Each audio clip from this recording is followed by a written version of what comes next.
So Olivia is the CEO of a very interesting company called Ethical Intelligence.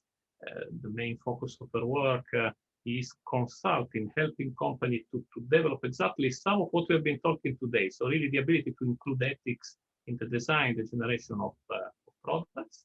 And so Olivia, thank you very much. And the floor is yours. Thank you, Olivia. Thank you so much. And thank you for having me here today, Alessandro. All right, all good? Thank you very much. Okay, perfect. So I'm gonna get started here. So I'm gonna be talking today about ethics as a tool for innovation. And as Alessandro said, I am an entrepreneur. First and foremost, though, I am a philosopher. And so I take this approach of philosophy and combining philosophy with entrepreneurship. Quite an interesting mix, you can say, but that has resulted in my current endeavor with Ethical Intelligence. We're an AI ethics advisory firm, and we work specifically with startups and SMEs. So we're working on the product roadmap. We are working on data strategies. We're working even down to the level of the business model of a company, but we're really focused on technology enabling, we'll say technology enabling companies. So we're focused really on that cutting edge technology. And for us at Ethical Intelligence, we actually use ethics as a tool in that entire process. And I'm going to give you guys a little bit of insight today about how that works and what that means, both from an academic perspective and then actually industry perspective as well. So I just wanted to set the scene there. I will talk a bit of a blend of an academic and an industry practitioner. I walk the line between the two of those. But I am a philosopher by trade at the end of the day. So I love starting with this question. It's how I start every single talk. And I always ask, what is ethics? Because I get some of the most random and intricate and sometimes quite beautiful answers to this. So if you'd like, enter it into the chat. I always love to have a little bit of interaction here, but you can enter into the chat what your definition of ethics is. Otherwise, I'll give you a few examples of what I've heard in the past. In the past, ethics has been described as the thing that tells us who to run over with a self-driving car.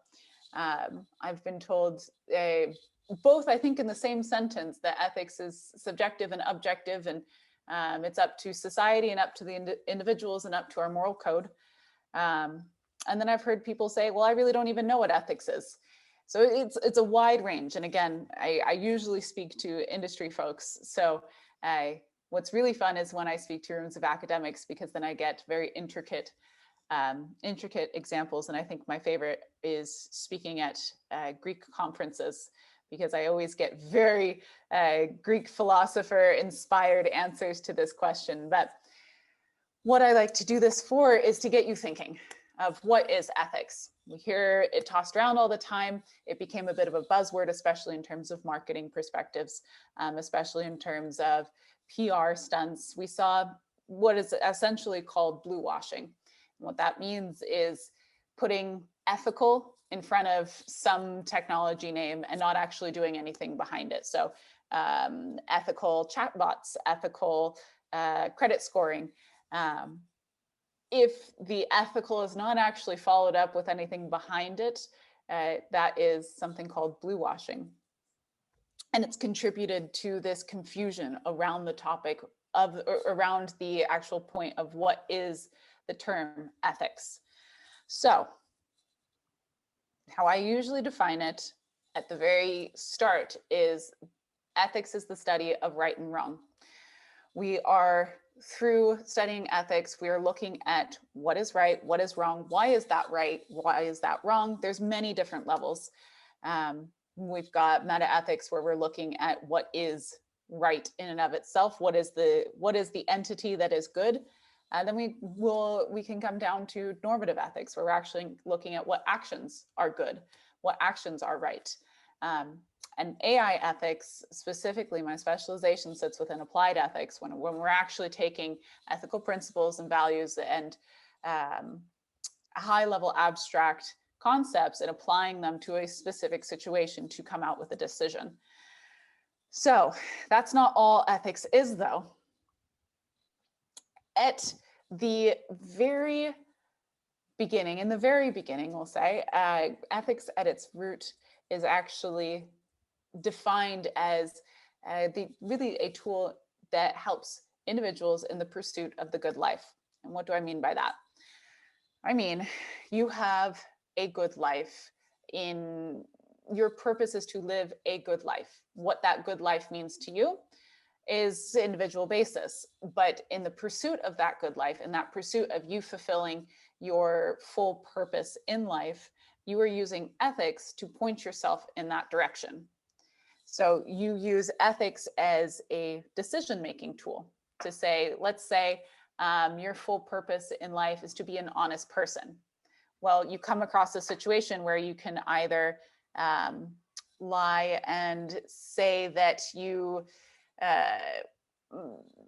can lie and say that you didn't steal the sandwich. That's not necessarily, that's going against your purpose where you want to be an honest person. And your ethical code of conduct then there would tell you, well, in this case, because I want my good life that I've defined for myself is me being an honest person. I will say that, yes, I did take that sandwich or something along those lines. I know taking a sandwich is a poor example. I'm clearly hungry because it's the first one that popped into my head. But ethics, what I'm trying to highlight here is that decision-making tool that helps you analyze situations about what action to take based off of what action is going to lead me in a step closer to what is my good life rather than a step further away. So life exists on a spectrum. We have the worst possible outcome, we have the best possible outcome. So worst possible outcome, you're a terrible person, you have no friends, it's a terrible life, you're very sad. That is the worst possible outcome. And the best possible outcome, you live a fulfilling life. This again is the good life, but you have good relationships in your life. You find fulfillment in your work, so on and so forth. Life exists on the spectrum. And now you can move up and down and around on that spectrum throughout your life. So does our technology. It's exactly the same. Our technology sits on the spectrum of worst possible outcome and best possible outcome. How I describe this to startup founders is the worst possible outcome is a dumpster fire. Everything's gone wrong. Your technology is being abused, it's being misused. Your users and your customers are unhappy. You don't have strong customer relationships. That is the worst possible outcome for your technology application, dumpster fire. Or you have the best possible outcome where your technology is bringing great benefit to your users. It is helping, even in some cases, your users and your customers pursue their own good life through the technology application and so on. So your technology also sits on this spectrum of worst case scenario and best case scenario. And in determining, first of all, where your technology sits on that spectrum, you can then utilize ethics as a tool to push you in the direction of the best possible outcome, like so. Now, when this comes to ethics as a tool in general, and ethics being used in our design and development of technology, when it comes to preventing the worst possible outcome, we're using ethics as a tool for risk mitigation. So we are trying to project in the future, have the foresight of, well, this decision can have this impact, this harm that we want to avoid.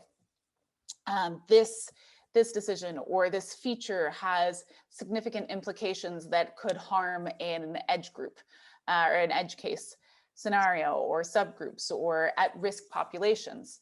We're using ethics as a tool to have that foresight and, here we are, I'm back. And then, my download finished. Okay, I apologize. I've got a few things downloading and they seem to want to take over my computer screen. So when it comes to ethics as a tool for risk mitigation, you're trying to prevent those instances where harm is occurring, where in the example of industry where risk, reputational damage can occur, we're using ethics as a tool for risk mitigation to prevent that worst possible outcome, to prevent that dumpster fire of our technology. Now, when ethics is being used to make decisions toward the best possible outcome, this is where we start to use ethics as a tool for innovation. And this is why I stress the fact that if we only focus on ethics as, oh, this is something that helps us prevent risk, we're really missing half the power of what ethics can actually do in terms of our technology development. And so what I mean here, ethics as a tool for innovation, what we're doing when we use ethics here is we're visualizing that best possible outcome that we can imagine for our technology. So let's say we want a technology that helps the financially at risk learn to better manage their income and then get out of debt. Well, what we've done is we've imagined the best possible scenario. And now we have to innovate and be creative throughout that process to push our technology closer and closer to that dream outcome. And those decisions that you're making along the way, a lot of those are ethically laden. And so you need the ability to push yourself further. And okay, how can I design a feature for privacy? How can I push myself and design this aspect of my technology so that it promotes the well-being of my user, and so on. So to stress, ethics, technology sits on the spectrum of worst case scenario and best case scenario. And you've got ethics that you use as a tool, a decision-making tool, we'll say. Now, I know I've probably convinced some of you, and then I probably have the other half of you going, no, I still don't buy it. Because there is this giant myth of ethics hinders innovation, because ethics, in order to properly carry it out, does at some point feel like you are slowing down. It does feel like, oh, okay, I got to consider this now. It'd be so much easier if I could just deploy this line of code and not think twice about it, or I could design this feature and not think twice about it and just push it out, because I see that short term it's bringing in numbers, but it's the long term that then becomes the problem. If you're making those split decisions without considering ethics at the beginning, what happens is short term, yes, this may work, but long term it eventually comes back. So I want to take a moment now to debunk this myth specifically, that ethics hinders innovation, because this is often one where I can say in theory that ethics is a tool for innovation, but this myth always sticks in people's heads of, well, no, it makes you slow down. It constrains you from developing technology in certain ways. You hear this objection quite a lot, especially in industry, but you hear this objection quite a lot of, well, ethics is just going to hinder innovation. We really want to be creative, and sometimes we don't even know what we're creating in the first place, and we want to keep pushing it forward and trying it to see what comes out, and then we'll deal with the implications and the impact and the harms after and the consequences after. Well, we're gonna debunk this myth in two different ways. So the first one, we're going to dispel the fact that ethics is a blocker to technology. So there's something called technical debt. Now, technical debt is something that builds up over time as you're building your applications. And these are initial decisions that you're making at the beginning of your product development when, let's say, you're using a data set built off of proxy data, or you're using a model, an open source model that, you know, maybe not exactly fits your needs, but it will work just for the beginning, just to get you off the ground running. And that's the kind of reasoning that you use of, okay, I'm making these compromises early on in my product build because it gets me towards my end goal. It gets me closer towards my end goal of developing this piece of technology. And it'll be fine. I'll go back and fix it later. I mean, we all do this anyway in our personal lives of, okay, this is an easy fix. I'll go back and fix it later. Well, when you're developing an application, an AI model or anything of such, that's called technical debt. When you're doing something, when you are putting in a solution as a temporary fix and you say you're going to go back and fix it later, the problem with technical debt is it always comes back to to bite you, meaning it comes back eventually. You will run across an instance where that easy solution that you put into place causes massive problems, exponentially larger problems on the other end. You've run across a hole and you thought you had covered that hole and you thought you'd filled that hole, but instead you just put a tarp over it and you step on it and you fall in. Think of it in that sort of imagery. So this is something called technical debt. Now, this also exists in terms of ethics, analogous to technical debt. And this means these are ethical decisions taken early on during development and coding. They come back to bite you later, meaning you're thinking, okay, I'm going to make this decision early on, but I realize that as my technology goes to scale, this is going to be a problem later, but I'll go back and fix it. To give you an example, you are building a model and you have access to a limited data set. And this limited data set is primarily featuring Caucasian males.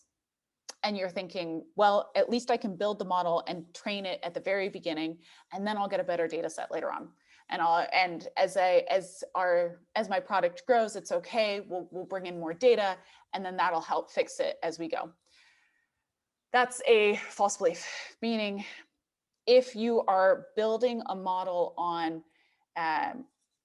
in that case, biased data, your system will always be built on that biased data. It's not something that you can go back and fix later. You can try and counteract it, but it's not something you need to go down to the roots to be able to fix that. So how I like to describe ethical debt in this sense is, think of you're building a house. You're building a house, you need good foundations, you need good pillars to build that house on. And if you're not bringing ethics into that from the very start, and you're accumulating this ethical debt, you're just making split decisions that either you're aware of or unaware of, but you're making these decisions early on of, okay, well, I'll go back and fix it later, or this decision doesn't really matter in the long run. You're basically building a house without one of its essential pillars. And eventually, no matter how hard you try, it will crumble. Even if you're trying to make the floor stronger or the walls stronger, the house will crumble because it's missing that pillar.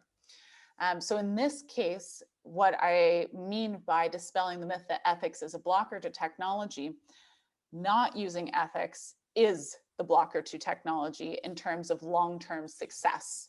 If it's not used at the very beginning and throughout the cycle of the life cycle of products and development, it leads to catastrophic outcomes that aren't usually easily predictable, but in the end, they end up happening. Your house crumbles. So the second one that I want to talk about, and again, we're debunking the myth that ethics hinders innovation. The second myth that I want to dispel here is that constraints are an obstacle for innovation, because you often quite hear, well, ethics are constraints, and then that means I can't develop my technology in a certain direction, and it's constraining my thinking. Well, constraints can foster innovation when they represent a motivating challenge and focus efforts on a more narrowly defined way forward. Let's just change this to ethics. Ethics can foster innovation. And what that means is, imagine if I were to ask you, pull out a piece of paper and draw me something, anything. You would sit there and you'd go, okay, what do I want to draw? You'd probably like look around and go, well, I've got a plant next to me, I'll draw the plant. Or my dog is sleeping next to me. Again, I hear him snoring, I'm going to draw my dog. But it takes you a while to think through, okay, what am I drawing? What am I drawing? And you're sitting there, you're trying to think. And that open blank page can be paralyzing. Now, what if I told you, draw me something that you want to make for dinner tonight? Suddenly, your imagination, your creativity is focused. You're going, oh, okay, well, I'd love some carbonara tonight, or I'd love some pad thai. I'm going to draw that. But immediately your mind is focused and you're getting creative. You're thinking about your different options and how to reach that end goal. All ethics is doing in this sense is putting up the necessary constraints to your imagination. It's like, and using another analogy, you have with technology, your technological limitations.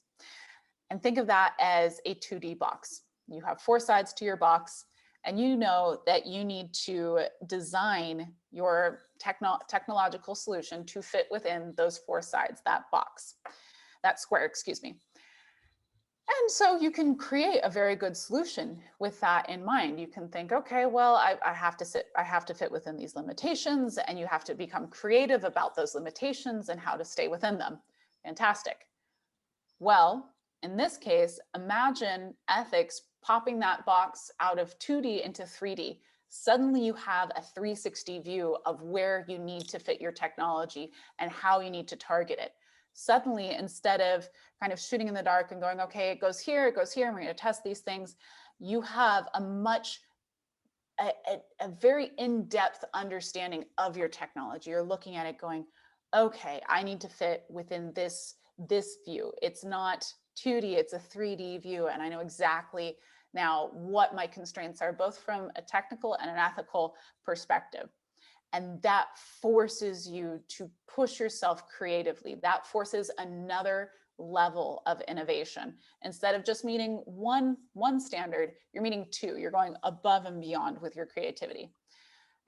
So that with that in mind, it's innovation. Innovation is incredibly important to technological development, and ethics is incredibly important to innovation. As we were just going over, ethics isn't this blocker to technology. It's actually a very useful preemptive tool. And then as well, it pushes you creatively. So at the end of the day, ethics is not a hindrance. Ethics does not hinder innovation. It actually stimulates and unlocks your ability to confidently and safely innovate. That's the important part. Now, I want to talk real quick. I'm going to watch time. I'm doing well because I want to leave time for questions, but I want to run through an example.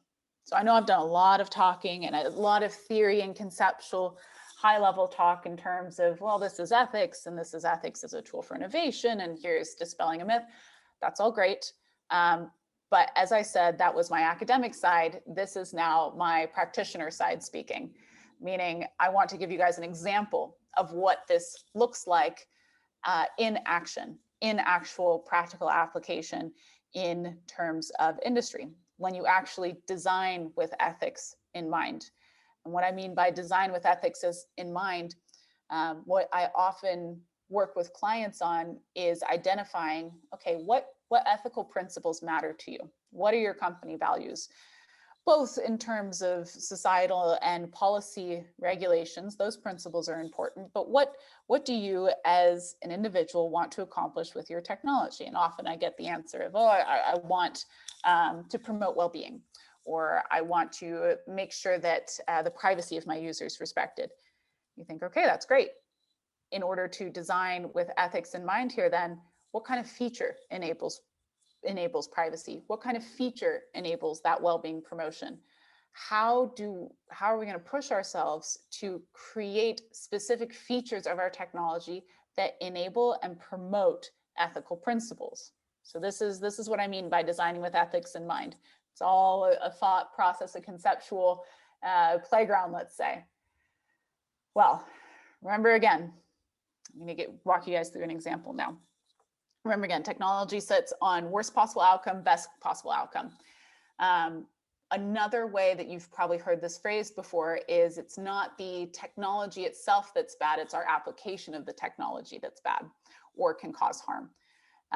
That's the thought that there is technology that isn't inherently evil. It's just a tool that we've misused. So if we run with this mindset and this thought, it becomes very clear in terms of different applications. So habits to be made. One of the very big applications, or we'll say studies within, especially artificial intelligence, but especially in our technology applications, is this study of behavioral science. We're looking at how habits are formed, how behaviors can form, how those behaviors and habits can be influenced to change and to adopt new habits. So how can I go from being a nighttime person to adapting the habit of being a morning person? What process do I go through? What kind of reward system do I need to go through that to be able to have that reinforced of, okay, I'm changing my habits. And that's all based on the behavioral science studies. In some cases, it can also be called behavioral manipulation. There are cases that manipulation isn't always a bad thing, that sometimes, especially in the cases when you're looking at, well, say I am a person that doesn't brush my teeth. I do brush my teeth, I promise, but say I'm a person that doesn't brush my teeth. Now, my friend can say, well, in your best interest, by standards, by best practices of life, we'll say, brushing your teeth is very important. So my friend subtly starts to leave toothpaste for me in the morning next to my coffee cup, and slowly trains me and changes my habits to brush my teeth in the morning. Again, I promise I do brush my teeth. But that is looking at, from a technological perspective, how can our technology influence our habits on that level? Now, let's think worst case scenario. So, as I'm sure a lot of you are aware, when this study, when this type of technology is applied in the setting of social media, where we're changing our habits and we're changing our behavioral patterns to be better consumers, for example, we can see the harm that comes from this technology. This is the worst case scenario in the sense of I had a very bad habit for a while where I was constantly checking Gmail. And I know that there are certain features designed within Gmail to make it seem like a lottery, like, oh, I'm going to scroll and see if I got another email again, and it becomes addictive, and then that forms a habit. And I knew this was a habit because I started to notice for a while I was getting really stressed out. I was like, okay, why do I constantly feel stressed whenever I pick up my phone? And I realized it was because I was constantly checking email. It wasn't that I was getting bad emails in. It was the fact that I always felt like I had to respond immediately to people. Now that's just ridiculous. But that was the feeling that was creating for me. And it was inducing this stress. It was becoming very difficult. So constant stress. And so I decided, well, I'm going to move my app on my phone. It was the first app when I opened up my phone that I could see. I'm going to move my Gmail to a different page on my phone. And instead, I'm going to put a breathing app in the place of that Gmail app. And every time I open up the breathing app, I have to do a round of breathing. I think the first week